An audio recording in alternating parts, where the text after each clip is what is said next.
Medyo nalawagin kakabsat. 5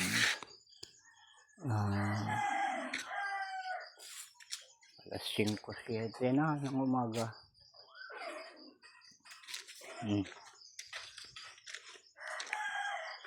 Medyo nalawagin. Makita si Rupat itaon. Malasin na yun. May ulip.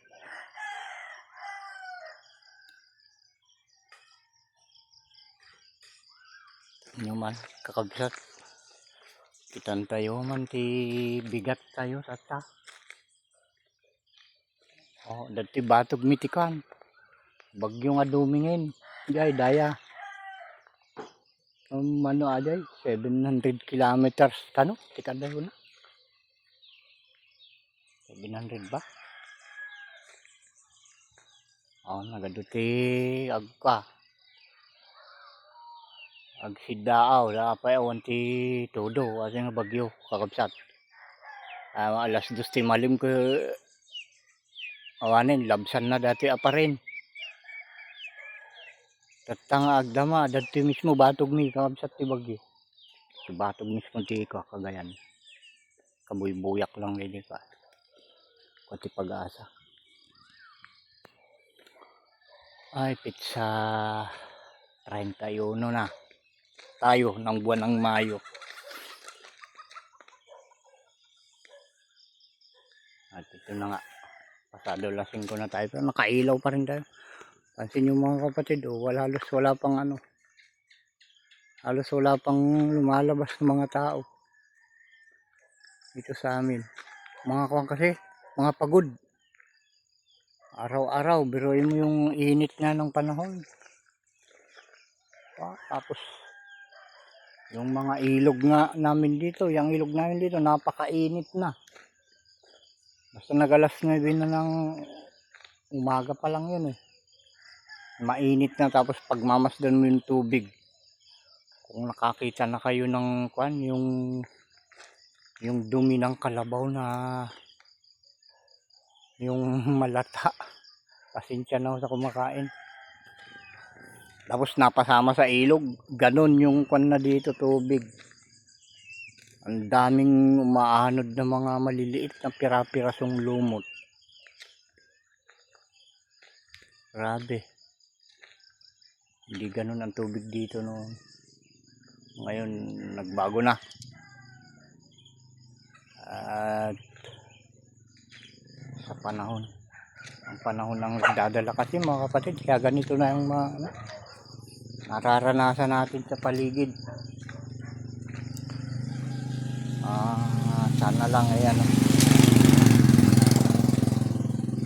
isabay ng ating Ama sa Langit na maging matibay ang ating pangatawan para masabayan din ang pagbabago ng panahon mga kapatid. Ito. Ay naku. Kakaibang tanawin na naman ng ating matatanaw dito sa paligid. Binabago ng panahon ng ating paligid. Pagka ganyang may bagyo, ayan na. Ganyan na ang panahon. Ganyan na ang langit.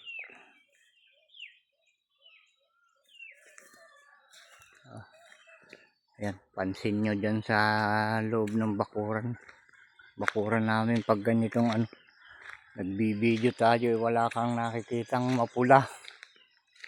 Ay, yung sasakyan namin, service namin na pang rugged nakakumpine pa rin dun sa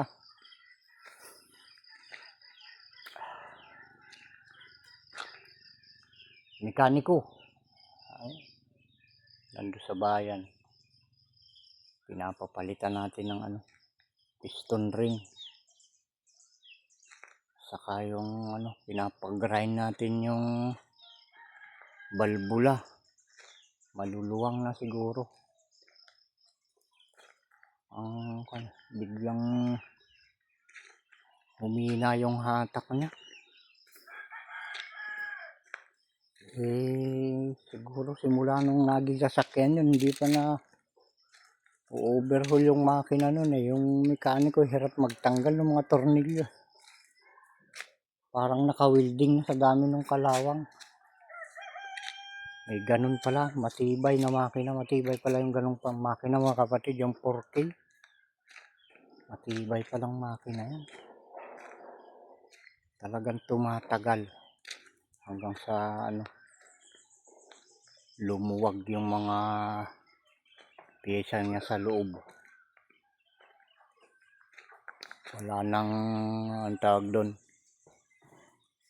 Wala nang kompresyon. Umaandar pa din, tumatakbo pa din, kaya lang mahina na.